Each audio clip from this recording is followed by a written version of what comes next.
Now that you can import your videos, make a sequence, add a title, let's look at how to add a music track to your sequence. So I am a sequence here, and if I press my backspace, you can see the entire sequence here.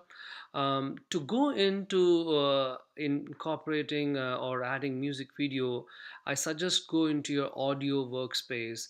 Once you go into your audio workspace, you can see a lot of stuff. So I've got an audio track here. I'm going to click and drag and drop into my A2, and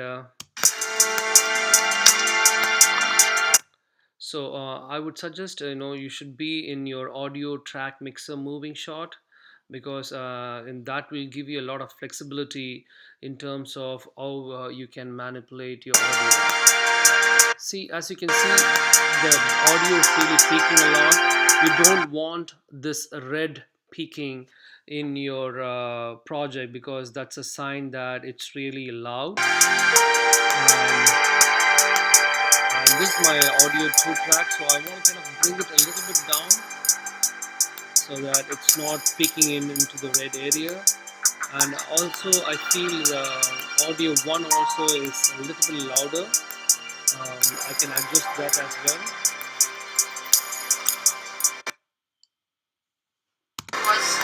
So we don't want the lot of match sound, so I can bring that down.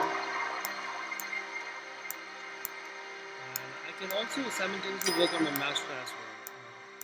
So this is how you kind of tweak your audio. Try to make sure the nat sound is not. Sometimes you need nat sound, and sometimes you don't.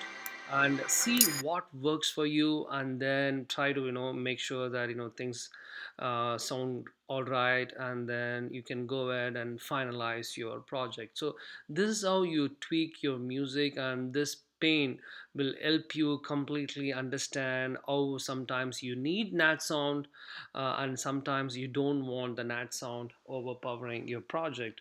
So once you're done with that, I think you can go in back to your editing workspace, and you can finalize your project. And then once you're done with all this stuff, I would suggest go to file, go to export, and click on media. And once you do that, it'll bring you to another dialog box, which will give you a lot of options you want in QuickTime.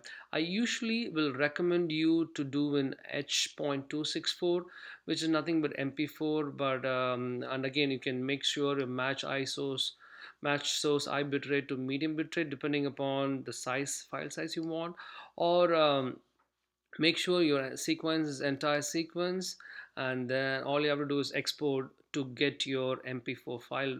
And make sure you also name something that is relevant to your class. This is v class, so that it's easy for you to identify at some point. And this is one way to export your video. Another way is you can now directly upload all your stuff into social media and all this stuff. So again, see whatever that works for you. And I think well, you just have to play around with this and see what works and what doesn't work for you. So this is the setting which I usually do for my projects. And again, there are a lot of things I want to talk to you about at advanced level, but this is the basics of finishing up your video and exporting it so that you have a final project.